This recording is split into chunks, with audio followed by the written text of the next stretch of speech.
Hello, everyone, and welcome to Slash Film Daily for Friday, January 25th, 2019. On today's episode, we're going to read a couple brief reader emails in the mailbag. We're going to discuss the latest film and TV news, and we'll visit Ben, Brad, and Chris in Park City to hear about the first day of Sundance.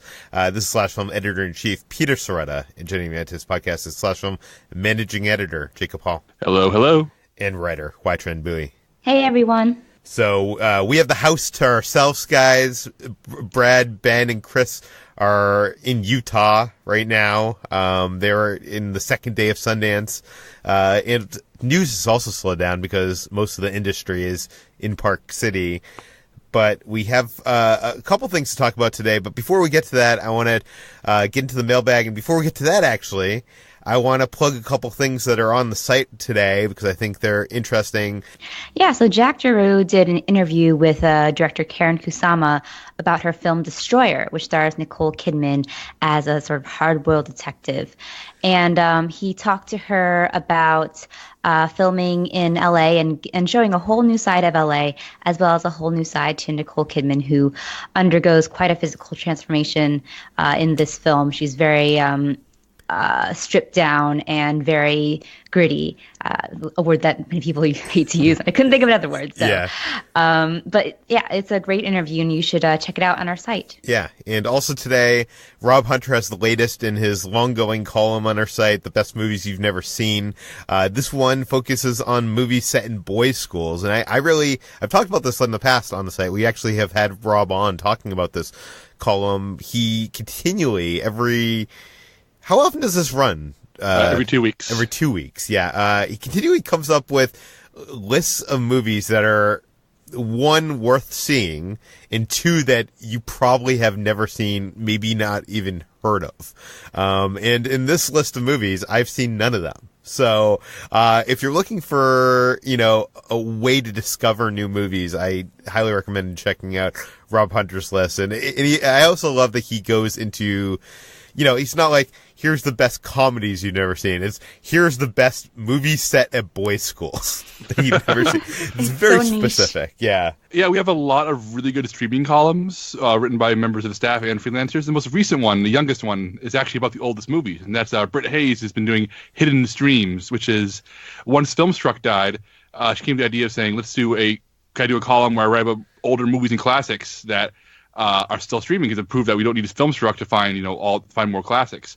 So the idea behind Hidden Streams is that every movie on this list is a streaming film made before 1985.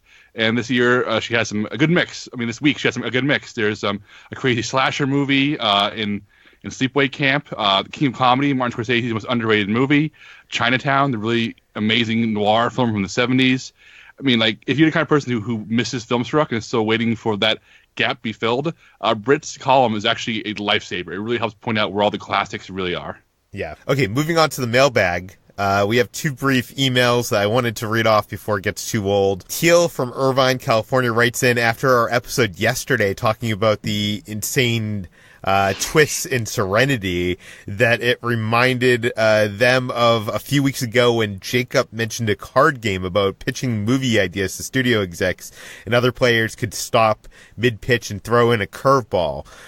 They feel like this is how this movie came about, that it started off as a traditional pulpy thriller, and then midway through, someone threw in, I'm not going to have spoilers here, but, a curveball, and instead of being treated as a joke, everybody took it seriously. It's called Pitch Storm, and it's a game where you take two cards to make a movie plot, and then another player can throw in a studio note card to mess it up. It's very fun. Yeah, we talked about that in the water cooler. Alyssa F. wrote in response to, during our Oscar nominations podcast, I made the off-the-cuff comment, I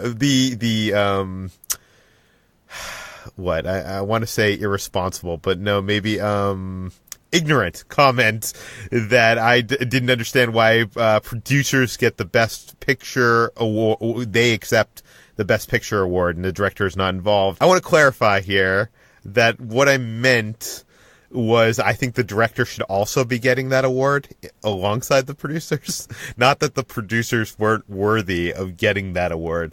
But anyways, Alyssa writes in saying that she thinks it's a common misconception that producers are only dealing with the financial aspects of a film, when in many cases producers can be a large part, if not the largest part, of the creative process behind the film. Many times producers work on projects for years, maybe even decades, before a director comes on board. And once the director is in place, the producer still has a lot to say over the control of the film. Of course, there are times when the director is the true visionary of the film and had developed the project initially. But in most of these cases, you will also find that the director is often the producer on those cases. So I think that's worth mentioning because, guys, when you are recording a podcast and you are saying things, talking for a half an hour a day about stuff, you're bound to say some stupid stuff. So I will take responsibility there. But my intentions were that I think the director should receive the Best Picture award alongside the producers. Let's get into the news. Let's start off with the Spider-Man spin-off Morbius. Yesterday they announced some interesting bit of casting. Yeah, Matt Smith, who's best known for playing the lead in Doctor Who from 2009 to 2014, has joined Morbius in a role that has not been described yet.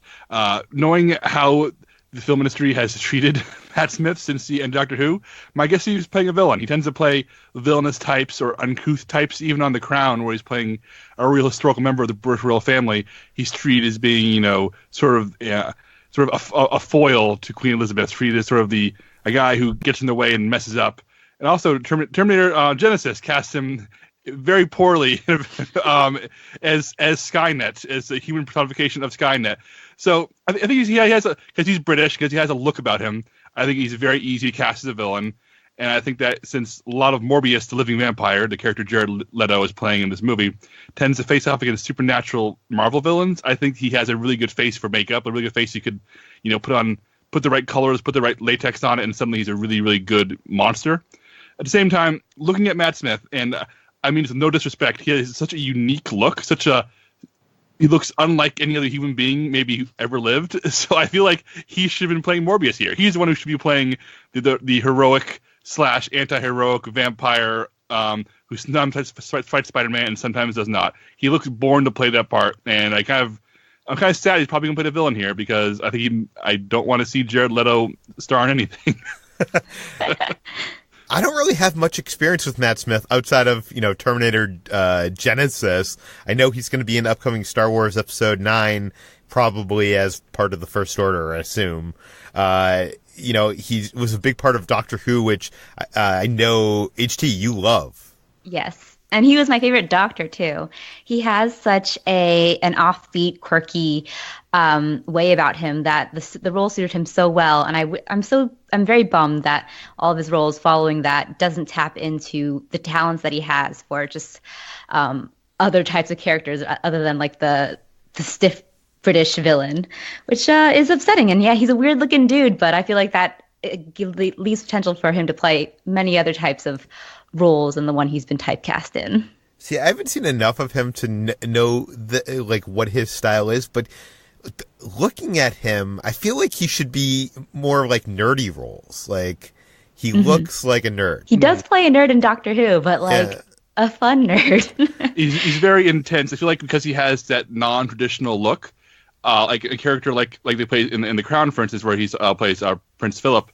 It's very much a case where there's a disarming masculinity about him, where he brings out an anger and a resentfulness that you don't expect coming from a guy who looks like that. So it's capable of he's capable of playing outside of what he looks like in ways that are very, very surprising and interesting. Yeah, he taps into the anger pretty well in Doctor Who too, to a great surprise. He's able to flip his emotions and his tone at the drop of a hat, which is very impressive to me.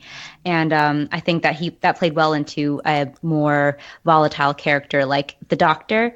But I haven't seen anything that's been able to stretch his acting chops. Although from what I hear of The Crown, it sounds like it does too. But he's still kind of the bad guy in a lot of sense. I know this is kind of like the follow-up to Venom. This is another Spider-Man spinoff. HT, does Matt Smith's involvement in this get you any more excited for this film? It does make me slightly more interested, even though I have no interest in watching Jared Leto play the lead in this either. Yeah. I wish they could switch roles, or at least just like, yeah, I don't know. I wonder if it'll do well. I don't know how like Matt Smith's track record with blockbusters has been so far.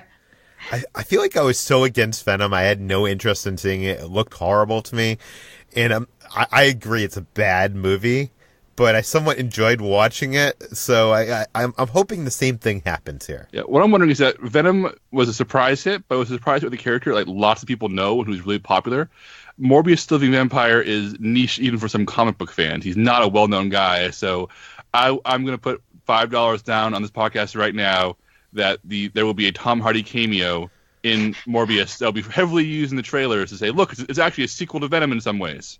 Oh, definitely. Let's move on to Ron Howard's next movie. He's following up his biggest box office hit of all time, which was considered a box office disappointment, Solo Star Wars story, with now a Netflix movie. Yeah, so Ron Howard is the latest filmmaker to land a multi-million-dollar deal with Netflix. He is directing a film called Hillbilly Elegy, which is now been picked up by the streaming service for a whopping $45 million. They won out a competitive bidding situation, but apparently had doubled the offers of all the other rivals. So Netflix took it away very easily. Hillbilly Elegy will be directed by Howard and penned by The Shape of Water screenwriter Vanessa Taylor. And it's based off of a memoir of the same name by J.D. Vance, which told his personal story about growing up in the Rust Belt and examines race and privilege in America. It was a huge bestseller in 2016 for about 74 weeks and is apparently a passion project for Ron Howard as well. I know this just might be me, but it seems like Netflix is getting a lot of amazing talent to come over and make things I'm not on the surface interested about. This doesn't seem like something I want to see, but maybe the reason why he's at Netflix is no one else was gonna give him that $45 million to make it other than Netflix. Mm-hmm. Yeah, it seems like Netflix is really encouraging high-profile filmmakers to make their passion projects that no other studio would want to toss over that much money for. But Netflix is willing because they have apparently an endless supply of cash, just a bottomless well. Yeah. Yeah. Not if 27% of their subscribers unsubscribe, as we mentioned yesterday, but we'll see. Let's move on to the Oscars, which, am I correct, is not they're not going to have hosts this year? That's what that's the assumption. Yeah, they haven't officially announced that, but that's what everybody seems to assume. Yeah, so they're not going to have hosts, and now we've learned that there only two of the Oscar-nominated songs will be performed at this year's ceremonies. So, what is going on here, Jacob? Like, what are the Oscars going to actually be? That's a really good question. The report from Variety today, or yesterday, late yesterday, was that only "Shallow" from A Star Is Born and all the stars in Black Panther will be performed live at the Oscars, and naturally, the music branch of the Academy is apparently very upset about this. The various camps representing the other three nominees, who are The Place Where Lost Things Go from Mary Poppins Returns, All Fight from RGB, and When a Cowboy Trades Spurs for Wings from The Ballad of Buster Scruggs, all their respective studios and talent are also very upset about this. And this is clearly a move by the Oscar producers to keep the show short. We've heard over the past year about all these extravagant plans to keep the Oscars moving faster and smoother and not go over 3 hours. And that includes giving out certain awards during commercials, which is already a really big friggin' insult to those people who are winning those awards. But also now performing only the two songs that are most popular as opposed to all three nominated songs. If they had said, let's cut all performances to save time, I would have been okay with that. But just picking the two that most people know and just saying the other three don't matter is like it's a slap in the face to people who are here to be awarded by their industry and by their peers. And like just this whole thing is, I don't understand what they want the Oscars to be. They clearly wanted a comedic host. They pursued Kevin Hart, and that fell apart, of course. But they clearly aren't going to get rid of the comedy bits. They aren't going to get rid of the montages that tell us things we already know. They aren't going to get rid of the probably lengthy musical introduction that nobody likes or wants to sit through. I don't know what show they want. If they want to keep it to 3 hours, make it awards and awards only. Maybe a little bit of banter if people take the stage to present it. But I'm just looking at this, I'm not going to be a person who says the Oscars are sacred, but they are, for a lot of people, like a window into the best films of the year, what people should be watching, how you learn about movies. Like when I was a kid, I watched them obsessively because it's where I learned about what movies I should be watching and what people did on film sets and what, sound mixing and sound editing were.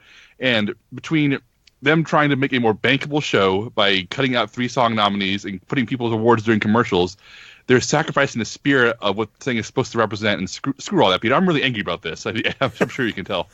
I mean, I am on your side, Jacob, but to play devil's advocate, these award shows are getting longer and longer, and even me, someone who cares about, who wins the short film awards and who wins all these technical awards, like, it just seems to drag, and you got to think of it two ways. Yes, it's an award show that's supposed to award all these people, but on the other hand, it's also supposed to be a piece of entertainment in itself that is supposed to keep people wanting to tune in and wanting to be excited about seeing these awards. So you gotta HD. How do you find a good balance?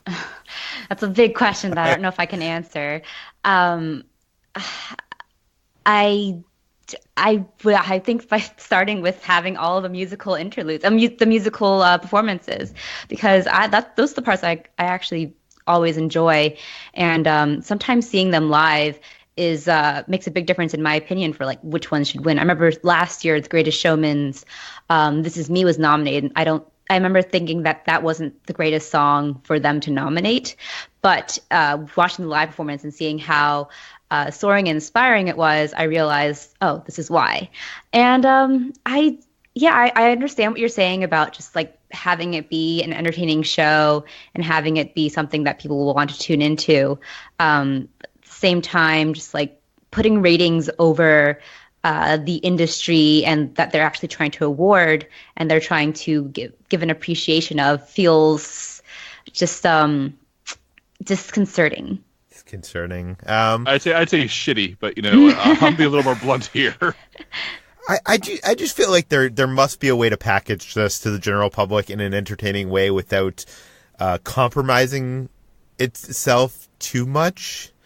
Like, I feel like I want to see these like smaller awards get awarded on the show, but maybe you could do it in a way that it's not a 8-minute segment, where you kind of list the nominees and then cut to the guy up on stage giving his speech, and that's like a minute and a half. Do you know what I mean? And I know that like then you're prioritizing some awards over others, and that sends a message. But I don't know. I don't have an answer. If they can afford to send a bunch of celebrities into a movie theater for a comedy bit, they can cut that crap and just spend the time, let the sound editor for the one time in his life take the stage. Yeah. Or let Tim Blake Nelson perform his song for the Bella Bunch of Scruggs. Okay. I'll be honest here. Seeing Lady Gaga sing "Shallow" will be amazing, but seeing Tim Blake Nelson sing on the Oscar stage will be even more amazing. So you know what? Let Tim Blake Nelson sing. Well, maybe Tim Blake Nelson didn't want to sing. Me. Okay, let's move on to Wonder Woman. It's now been revealed that Wonder Woman 3 could end the trilogy for director Patty Jenkins. HC, what do we know? Patty Jenkins discussed some of her plans for Wonder Woman 3, which she has already started to sketch out, according to an interview with Vanity Fair that she recently was part of. So she said, quote, "I have pretty clear plans for Wonder Woman 3. Whether I direct it or not, I see how her arc should end in my incarnation of Wonder Woman. I have great passion for that." So her comment suggests that she will be directing Wonder Woman 3, which has not officially been greenlit by Warner Brothers yet, but it's probably set in stone at this point because of the huge commercial success of Wonder Woman and also the high anticipation for Wonder Woman 1984. But the question here is, does this mean that Wonder Woman 3 would be the end of Gal Gadot as Wonder Woman? Is that like what she's saying? I don't think that's what she's saying in particular. I think that she's suggesting that she will part ways with the series or the character after Wonder Woman 3, but I don't think that'll be the last for Gal Gadot. This is just my complete speculation, though. But this is the last, as she says, for her incarnation of Wonder Woman.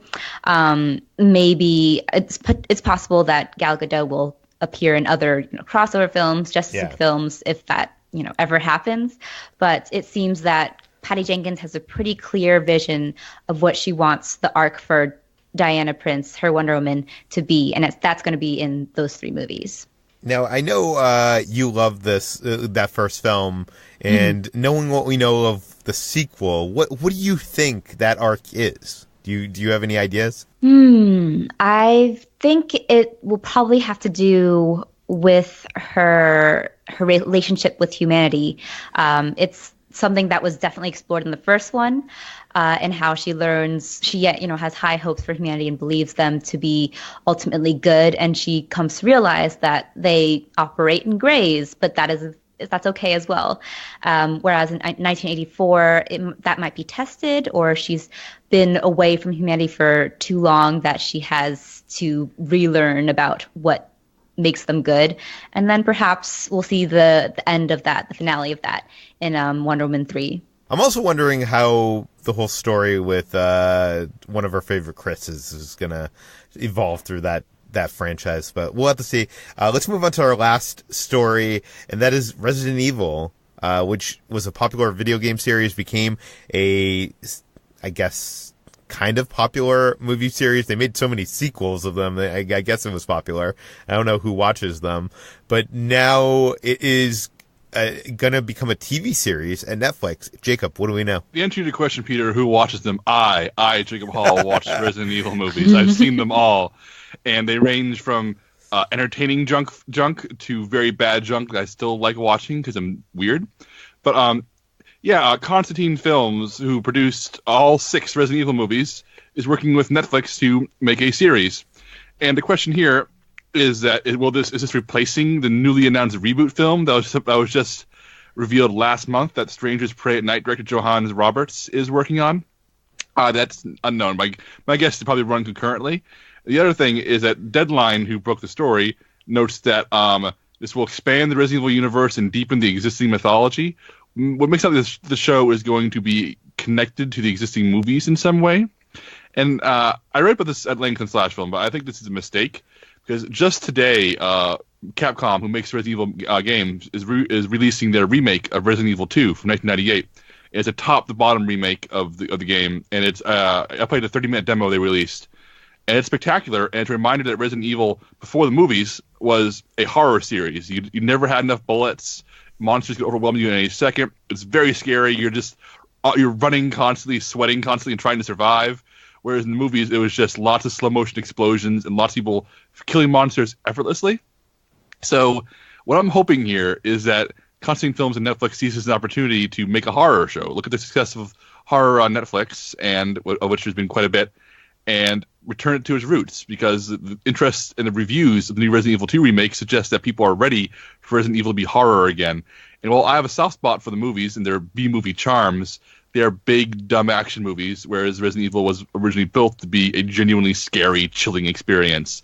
So we'll see where this goes. There's no showrunner yet. There's no official announcements yet. This is all, still in the works. But my fingers are crossed that whatever they make here will not be similar to the movies. I hope so. I was going to ask you if evil Paul Anderson would be involved. The evil one. There's two Paul Andersons in this timeline. One makes the good artsy movies, and the other makes this kind of stuff. Yeah. So far he's not attached at all, at least in here, because they said there's no showrunner yet. He's not involved in the new reboot movie. So my guess is that Mr. Paul W.S. Anderson has moved on to do whatever he does these days, which is, I don't know. I have a soft spot for Paul Anderson. He's made 3 different movies I genuinely like. I think Death Race and Event Horizon are genuinely good, but I'm a moron, so. Yeah, no, it's enjoyable crap. Ichi, do you have any experience with the Resident Evil movies? I have none at all. No. Okay. You know what? We're going to throw it over to Brad, Ben, and Chris, who are in Park City, and are going to talk about the first day of Sundance, including seeing that Alien documentary, After the Wedding, and Native Son, and we'll hear how if Chris survived his plane flight. So I'm throwing it to them right now. My name is Ben Pearson. I'm the senior writer at SlashFilm.com, and I'm joined here by my 2 Sundance compatriots, Brad Oman. Hey, that's me. And Chris Evangelista. Hello. Guys, we are here in Park City, Utah. It is 12:18 a.m. on Friday morning as we're recording this. Very cold outside. Late Thursday night, early Friday morning. Brad and I got in early enough in the day where we were able to see some movies, so we're going to do a little bit of a recap, quick first reactions to what we've seen. Chris got in late enough where you haven't had a chance to see any movies yet. So let's start with you. How was your flight? I know that listeners are probably wondering how you handled your flight, your cross-country flight over here. I was very nervous at first, but I gotta say, I don't know if it's because the flight was so long. It was like close to 5 hours, but after the first hour, I settled in, and I don't know. I think maybe I'm over it. We'll see. We'll see when I have to go. I'm saying that now, but when I have to go home in 4 days, I'm going to be like, ugh. But for now, I'm okay. Were you able to watch anything? I watched, what did I watch? I rewatched that Bruce Springsteen on Broadway thing because it was light and charming. Nice. And I started watching The Mummy with Brendan Fraser because that's available to download on Netflix. You're cheating on the Dark Universe. Yeah, well, don't tell them. All right, so Brad, you want to kick us off? What did you get a chance to check out, and what did you think about it? Sure, yeah. So I kicked Sundance off with a documentary. And it was one of my anticipated picks that we talked about in our Sundance episode before the festival. It's called Memory, The Origins of Alien. It's directed by Alexander O. Philippi, who directed a movie at Sundance a couple years ago called 7852, which was a documentary that focused on solely the shower scene from Psycho and featured a bunch of talking heads from filmmakers, professors, critics, actors, all these people, just giving different context, perspective, and really breaking down the shower scene from Psycho in this really interesting and intricate way. And Alien, this documentary about Alien, does kind of the same thing, except that's really more the second half of the movie, and it focuses on the chest burster scene. And it breaks down just like different details and things you might not even notice, even if you've seen the movie 20 times. There's just these really astute observations about how certain scenes are framed and just little tiny ticks in people's performances and that kind of thing. So is it more about the filmmaking, or it's still a lot about the filmmaking, but for me it felt a little uneven simply because the movie starts off by focusing more so on Dan O'Bannon, who's the original screenwriter of the movie, and it gives some context as to like the things that fed into his ideas for this movie, like ideas that he took from old classic sci-fi comics and this weird obsession and fear that he had with certain kinds of bugs like wasps and deadly insects. And you get shots of these bugs and things that really give you an idea as to why he was drawn to the designs of H.R. Geiger and like how those kind of influenced Alien. But like it's weird because there's still this disconnect because he's still only the screenwriter, and a lot of that stuff was a big part of the larger production team, and so it doesn't feel like it feels like the match is kind of a little bit forced. But he does try to make this bridge by almost saying that there's this like bond between us as like humans and people, where we're drawn to the same things, and like the reason these people came together is because they have the same fascinations, and then also ties it into why Alien is kind of this cultural phenomenon, and why everyone else is also just entranced by it. And so it's interesting, but it feels like it doesn't quite come together as this kind of profound documentary that it feels like it's trying to be. The one question I think a lot of people are going to have about this is, did you learn anything that you didn't already know about Alien? Yeah, there are definitely some new tidbits in here that I at least I wasn't familiar with. There's it seems like that there's some stuff in here that even hardcore Alien fans probably won't know about. So yeah, I think that there's good stuff in here for the hardcore fans who seem to know everything there's to know about Alien, and also for people who maybe just, have only seen Alien a few times. Okay, all right. I had a chance to see a movie called After the Wedding, which is directed by Bart Frundlicht, and it stars Michelle Williams and Julianne Moore, Abby Quinn, and Billy Crudup. This movie is a remake of a 2006 movie of the same name from Suzanne Bier, who directed Bird Box. I have not seen that version, but this version of After the Wedding is... I found it to be sort of a messy, muddled movie that never really comes together. The performances from Williams and Moore are both, they seem very strained. I'm not sure what was going on there, but the premise is Michelle Williams plays an American who's living in India. She works in an orphanage, and one day she gets a phone call from a high-powered businesswoman played by Julianne Moore, and the businesswoman wants to provide funding for the Indian orphanage. And Teresa, Julianne Moore's character, demands that Michelle Williams' character come to New York City face-to-face to work out the details of this funding that is going to go through. And when she's there, Teresa invites Isabel to her daughter's wedding, and that setting becomes a sort of powder keg of emotions, and there's a revelation about the relationship between all of these people, and that how it's not what we originally thought that it was. So this movie, for me, it really couldn't find a balance between this sort of contemplative reflection and a lot of interiority, especially with Michelle Williams' character. There's a lot of shots of her just like looking off into the middle distance and really thinking about this new information that she's learned about her life.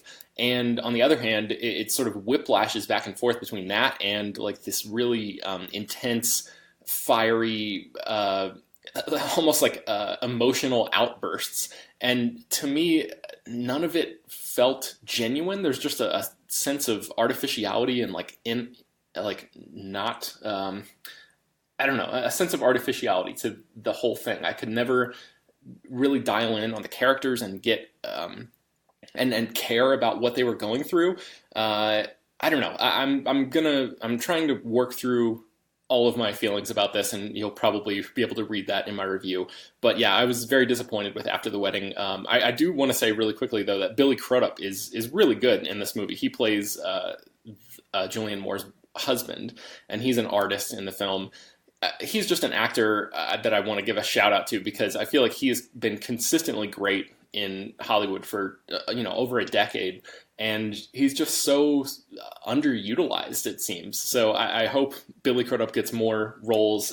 He plays like a charismatic dad in this, but he also can really turn on a dime into this really deep, profound sadness that emanates from behind his eyes, and it's one of his better performances in recent years, I'll say.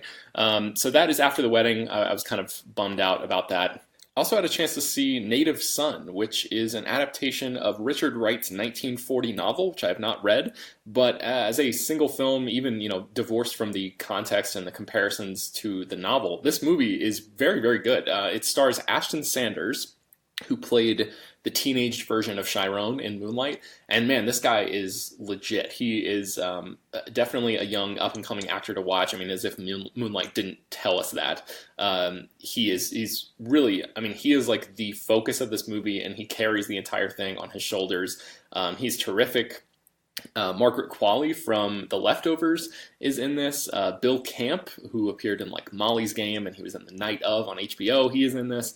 It's got a really solid cast. Kiki Lane, who recently starred in If Beale Street Could Talk, plays the main character's girlfriend, and she is terrific as well. She is here to stay. I think If Beale Street Could Talk was her first movie performance, and seeing what she can do here and how she's really able to sort of let her hair down in a totally different type of role is very encouraging, because I'm excited to see what she does in years to come as a bright young actress. So the premise of Native Son is Ashton Sanders plays a guy named Big Thomas, who is he lives in Chicago. He's got green hair. He's really into punk music. He sort of defies all of the stereotypes about black people, and he does so in the movie.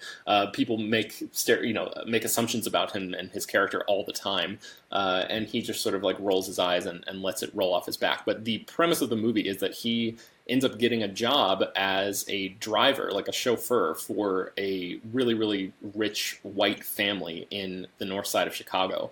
And they have a progressive teenage daughter who is very, like, at certain points she asks him, like, what do black people think about what's going on in the world? There's a lot of, this movie has a lot to say about race relations, and but not in an overt, heavy-handed kind of way that makes you roll your eyes. It's a very smart film, and I think the performances alone really make it worth watching. There is, I don't want to give away anything in this movie, but there is a moment in this movie, a holy shit moment, that rivals I don't know, anything I've seen in the past couple years, just in terms of like, wow, I can't believe they're doing this, and this is totally unexpected. It's not like I don't want to set the bar too high, but I was very surprised by what I saw in this movie, and it certainly takes a turn. We'll put it that way. Don't expect this turn from like Sorry to Bother You or anything like that. It's not quite that drastic, but because the movie stays even keel all the way throughout, it doesn't suddenly drift off into a totally different tone or style of movie. But this is the first film from Rashid Johnson. This is his directorial debut, and I'm obviously very excited to see what he does next as well. So definitely keep an eye out for Native Son, and maybe not so much After the Wedding. Chris, any thoughts about what you're expecting now that you're here in Park City, what you've got maybe planned for tomorrow, anything that you're looking forward to? I'm looking forward to actually seeing movies. That'll be fun. Yes. And yeah, it's too early to tell. You'll have to check back in with me when I'm finally in the groove, because right now I'm still kind of jet lagged. Yes. Brad, do you have anything in particular that you're looking forward to? Anything you've overheard maybe at this point in the festival from anybody? I know it's early, it's midnight on the first day, but anything that you've heard buzz-wise or anything like that? I did talk to some people who saw Apollo 11 this evening, and they said that it was very good. It's one of those documentaries that you do want to see on the big screen, just simply because it's comprised of all this archival footage from when they actually, had the Apollo 11 mission. Apparently, especially when it comes to the sound, just the rumbling of the rocket, kind of reminded me of just like how I felt when seeing First Man. Like it just made me think of that. Mm-hmm. So hopefully the documentary will bring that same kind of feeling. I'm hoping to catch it before we leave here, but I don't know if I'll be able to fit in my schedule. All right. Yeah, I think we have a bunch of stuff planned. I'm not sure how many more podcasts we're going to do, but stay tuned. We'll see how that goes. If nothing else, we'll catch up with a Best of the Fest episode after we're done. But that's going to do it for today's episode of Slash Film Daily. For more of all of our work, you can follow our reviews and all of that stuff from Sundance at slashfilm.com. You can follow us on Twitter. I am at Ben Pears. Chris is C Evangelist 413. And Brad at Ethan_Anderton. And if you have any questions or comments or concerns, you can send your feedback to Peter at slashfilm.com. Slash Film Daily is published every weekday, bringing you the most exciting news from the world of movies and TV, as well as deeper dives into the great features you can find on the site. You can subscribe to the show on iTunes, Google Play, Overcast, Spotify, all the popular podcast apps. And don't forget to rate and review the show, tell your friends, and spread the word. We'll talk to you next time.